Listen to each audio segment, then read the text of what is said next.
অস্ট্রেলিয়ার বিভিন্ন প্রজাতির খরগোশের বসতি গড়ে ওঠা ইতিহাসের সবচেয়ে উল্লেখযোগ্য ও ধ্বংসাত্মক জৈবিক আগ্রাসন। একেবারেই নিরীহ আদুরে একটি প্রাণী খরগোশ। আপাত দৃষ্টিতে প্রাণীটিকে দেখে কোনো ক্ষতির আশঙ্কা না করলেও অস্ট্রেলিয়া এটিকে বলা হচ্ছে দেশটির ইতিহাসে সবচেয়ে ধ্বংসাত্মক জৈবিক আগ্রাসন। সম্প্রতি এমনটি দাবি করা হয়েছে proceeding of the national academy for science এর একটি গবেষণায়।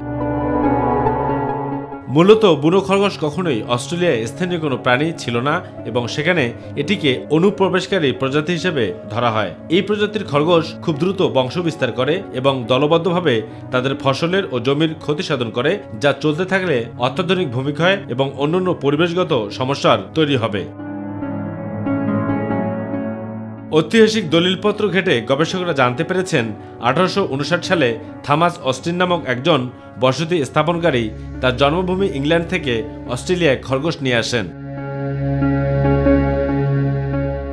প্রাথমিকভাবে মেলবোর্নে 24টি খরগোশ এনেছিলেন তিনি, কিন্তু মাত্র 3 বছরের মধ্যে প্রাণীগুলোর সংখ্যা কয়েক হাজারে গিয়ে ঠেকে এরপর দিন দিন এগুলোর প্রজনন শুধু বৃদ্ধি পেয়েছে। গবেষকদের ভাষ্য, জৈবিক আগ্রাসন পরিবেশগত ও অর্থনৈতিক বিপর্যয়ের একটি প্রধান কারণ, আর অস্ট্রেলিয়ার ব্রিটিশ প্রজাতির খরগোশের বসতি গড়ে ওঠা ইতিহাসের সবচেয়ে উল্লেখযোগ্য ও ধ্বংসাত্মক জৈবিক আগ্রাসন। 1788 সালে ব্রিটিশ জাহাজের প্রথম বহরে করে 5টি খরগোশ সিডনিতে এসে পৌঁছায় এবং পরবর্তীতে 70 বছরে আরও 90টি খরগোশ আমদানি করা হয় এই অঞ্চলে। তবু অস্টিনে আনা হয় 24টি খরগোশকেই কেন এই অঞ্চলে প্রথম খরগোশের বিস্তারের জন্য দায়ী করা হয় তা নিয়ে প্রশ্ন উঠতেই পারে। তবে অস্ট্রেলিয়ায় এই মুহূর্তে 200 মিলিয়ন খরগোশের বসবাস।